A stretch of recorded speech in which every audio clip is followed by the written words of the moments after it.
Culcana, el nuevo destino planeado para vivir en Cancún, presenta.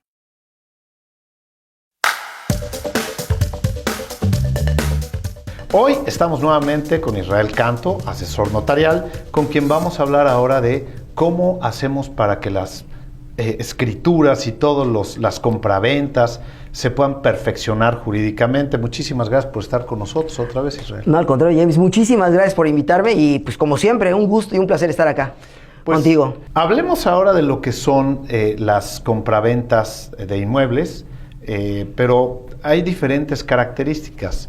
Cuando vende un particular, una persona física, y cuando compra una persona física, ¿qué se requiere del que vende y qué se requiere del que compra? ¿Cuáles son los papeles que tiene que estar uno abusado para que no nos falte? Claro que sí.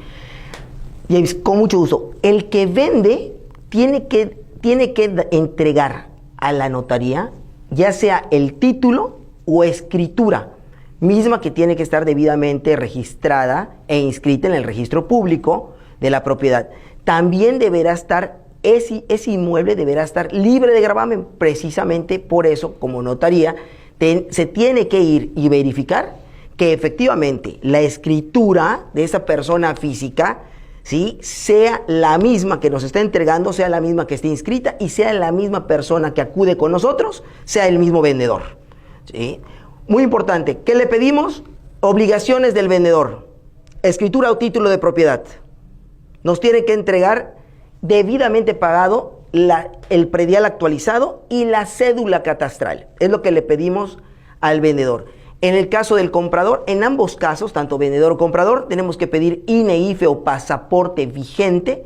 En el caso de un extranjero, ¿sí?, tenemos que pedirle su tarjeta, ya sea la temporal o la permanente. En caso de que el extranjero esté solamente, me explico, de paso por cuestiones de inversión, entonces ya le pediremos su pasaporte vigente y la tarjeta de inmigración que le piden para acreditar su legal estancia en el país. Acuérdense que solamente pueden estar 6 meses o 180 días. Entonces, son documentos que tenemos que ver si es persona física o persona física vendedora, persona física comprador, que puede ser un mexicano o un extranjero. Y a los extranjeros, muy importante, habrá que hacerles siempre un fideicomiso, ¿sí? Es requisito para que todo extranjero tenga que adquirir un predio aquí en nuestro país y más que nada pues aquí en nuestro Quintana Roo.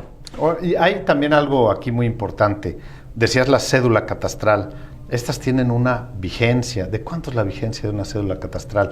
Si yo voy a comprar un inmueble se la pido al vendedor, ¿con qué antigüedad máxima tendría que ser esa cédula? Bueno, la cédula catastral realmente es anual por los cambios que pueden haber de tablaje, pero vamos, la vigencia como tal siempre la tratamos nosotros de ir y pedirla nuevamente al catastro, una copia certificada.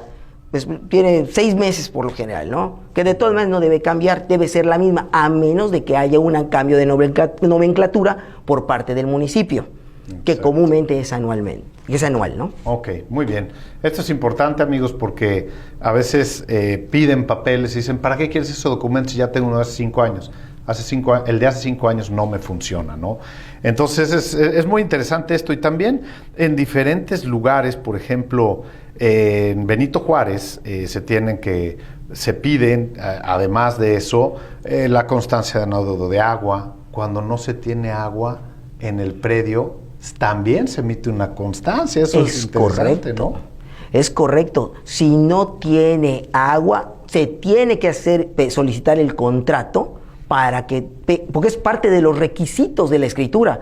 O sea, adicional a la documentación que ya dijimos, hay, como bien dices, constancia de no adeudo de agua potable, constancia de cooperación por obra.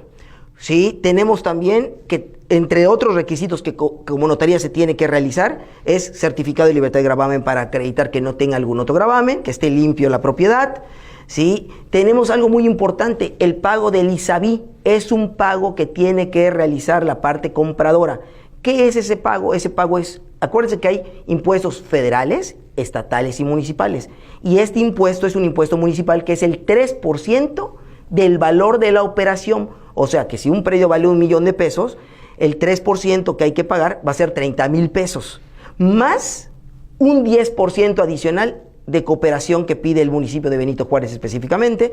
Entonces, para la educación. Para la educación. Eso fue creado en un gobierno X y ya se quedó. Llegó para quedarse. Son como todos los impuestos que hay. Llegan para no irse. Entonces quedó en 3.10% del monto total. ¿Cuáles son aquí los requisitos cuando yo como persona le voy a comprar, por ejemplo, una vivienda recuperada a un banco o a una inmobiliaria un desarrollador que ya tiene los inmuebles listos para venta? Esto es muy, muy importante lo que acabas de decir, porque todos los desarrollos, las comercializadoras y las inmobiliarias que están promoviendo los inmuebles, ¿sí? ¿Qué necesitamos pedirle? Primero, que estén debidamente inscritas, esa empresa que va a vender, comercializar, esté debidamente inscrita. Segundo, que el apoderado representante legal que va a firmar tenga las facultades para poder firmar esa escritura. Tercero, que esta empresa esté entre sus activos el inmueble de la tierra, porque si no, pues entonces, ¿cómo vas a vender algo que no es tuyo? Entonces, para eso, como es persona moral, independientemente de la investigación que tenemos que hacer de la persona moral, de la persona que firma y tiene facultades, ahora resulta que también tenemos que investigar y corroborar que la tierra efectivamente sea de la inmobiliaria, ¿sí? O de la comercializadora o desarrolladora. Ese es un tema, un punto fino que sí se tiene que verificar. Por eso es que acudamos a desarrollos que sean confiables, que ya tengan los permisos establecidos, algo fino que a lo mejor el auditorio no sabe es que para que un desarrollo pueda comercializar, subdividir o hacer su régimen en condominio, se tiene que ingresar una carpeta técnica con todos los permisos. Entonces, si no tiene esa desarrolladora o esa comercializadora, pues yo les pediría que, sí es interesante las preventas, pero vayamos con un desarrollo que sea serio, ¿sí? Y que veamos que ya está iniciando lo que viene siendo los trámites de la carpeta técnica para comercializar, ¿no? Muy bien, y también, pues bueno, siguen siendo los mismos documentos, ¿no? Cédula catastral, pago de agua, etcétera, etcétera. Eso no varía. Aquí hay algo interesante que cuando hay una variable, fíjate, es la segunda o tercera vez que me sucede, que una persona moral, de hecho es un banco, está vendiendo propiedades que recuperó y las está vendiendo. Y cuando las compra un extranjero, además de que el extranjero tiene que hacer una solicitud de permiso para compra en territorio nacional, que se lo tiene que expedir la Secretaría de Relaciones Exteriores, para que a través de un fideicomiso compre, también el banco en este caso tiene que pedir un permiso específico, o más bien le debieron haber dado el permiso de cláusula de exclusión de extranjeros para que efectivamente se revise que en el banco no existe capital extranjero y que él estuvo autorizado a recibir o a tener en sus activos este inmueble. Suena un poco confuso, pero es muy importante. ¿Por qué? Porque después ni siquiera los mismos bancos saben que lo tienen que hacer. Y entonces se pierde tiempo y ahí se pierden los extranjeros. Son muy difíciles de la compra, ¿eh? Ellos, si ven algo un poquito raro, no quieren comprar. Y bueno, pues esto es interesante. ¿Qué opinas al respecto? ¿Qué nos puedes decir ahí? Mira, en el tema de, por ejemplo, en casos que son de remates, específicamente, por ejemplo, cesiones de derechos adjudicatarios, como emanan de litigios, ¿sí? No hay tanto tema porque en sí no existe cesión de derechos adjudicatarios, porque es un tema muy específico, que son los remates hipotecarios, remates bancarios. Cuando se le compra al banco, con la sola cesión, la notaría no le pide nada porque emana a través de un litigio y todavía no existe la operación en sí de compraventa ni pago de impuestos.